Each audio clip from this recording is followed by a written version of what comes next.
பாருங்க 10 பேர் தாவேக்கால இருந்து எம்எல்ஏ அங்க போறாங்க. அதுக்கப்புறம் அன்றே கணித்தா நக்கீரன் பிரகாஷ் நீங்களே வந்து புகழாரம் சுட்டுவீங்க பாருங்க.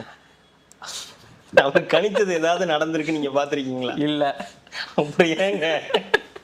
இல்ல சொல்லும்போது எவ்வளவு ஒரு ஜோக்ஸா இருக்கு. அப்படி செய்தி ஒண்ணு நம்ம இவர் இருக்காருல்ல, அவரோட சேனல்ல போட்டாங்க.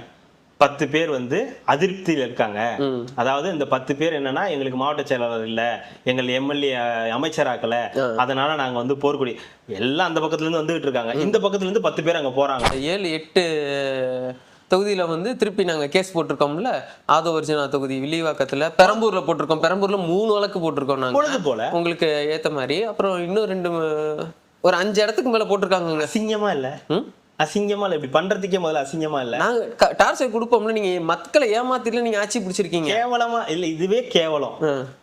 ஒரு நான் தான் திருப்பி சொல்றேன், 100-200 ஓட்டுல நீ ஜெயிச்சிருந்தீங்கன்னா ஒரு சந்தேகப்படலாம். 15,000 50,000 14,000 15,000 20,000 ஜெயிச்சுட்டு இன்னைக்கு வந்து ஏன் அப்புறம் ஏன் குளத்தூர்ல மட்டும் போட மாட்டேங்கிறீங்க?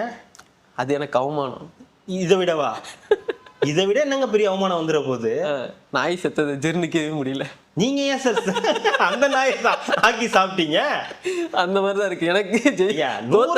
நியாயமா சொல்லுங்க. ஹைகோர்ட்டோட நேரத்தை வீணடிக்கணும்.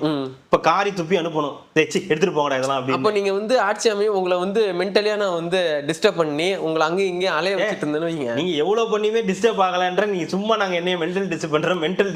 மென்டல் டிஸ்டர்ப் பண்ணாம இருறா கொஞ்ச நேரம்.